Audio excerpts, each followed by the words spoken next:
Good Erev Shabbos, dear community family.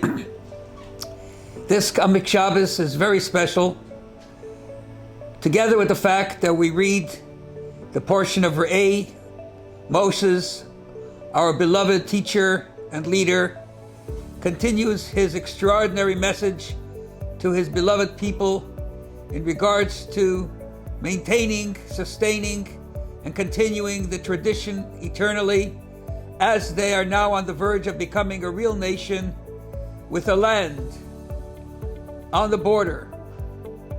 Last week, the portion talked about listening, understanding, committing.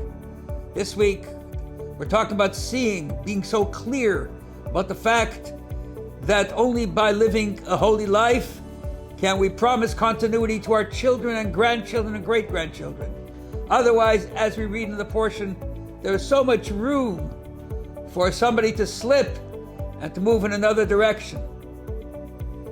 We're also going to bless the month of Elul.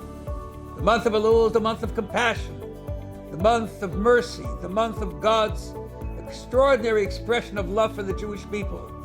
When Moses ascended again the mountain for the third 40-day period, going up on the first day of the month of Elul, coming back down on Yom Kippur, 40 days later. And these 40 days were days of love, connection, God's expression of his eternal covenant to be always sustained, and his eternal love for the Jewish people to never be diminished. And it's in this month that we prepare for the new year. It's interesting that what we read in the Torah during this period also pertains to the message that is so critical in terms of maintaining our Jewishness. We talk about an impoverished, indigent person in the Torah portion. A man who is poor. He's fallen down on his luck. Things are not so good for him. The Torah says, do not close your eyes, do not close your heart. Open up your hand to him. Poseach tiftach, open your hand to him. Open your heart to him. Open your compassion to him. And Rashi comments, even more than once, a few times. A few verses later, he continues also in the same vein as not treating the indigent, poor, poverty-stricken person properly. The Torah says, Nosain titein, give shall you give. A double saying again. Before he said, open shall you open, which is even more than once. Here, give shall you give. So Rashi says even 100 times. Why the difference? Here are the two components that are so critical in understanding a Jewish way and how to maintain a Jewish way. Poseach tiftach means be sensitive. Open your heart. Feel for the person. Break through. Don't be desensitized. Don't be cold. Be warm.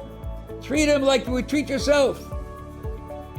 That's why Poseach tiftach, you don't need 100 times. You just have to open once, maybe twice. You learn how to be sensitive. When you sensitize yourself, it's different. But then when it comes to giving, many times there is a difference between feeling for the person and giving the person. Of course, when you give with a smile, which is a whole different gift when you give with a frown. But giving, sometimes it's hard to take it to the action. So there the Torah says even 100 times. Whatever it takes, once you're sensitive, don't stop the process. So there's two factors here. One is a general sensitivity of the Jewish person. It's a month of mercy, a month of kindness, a month of love.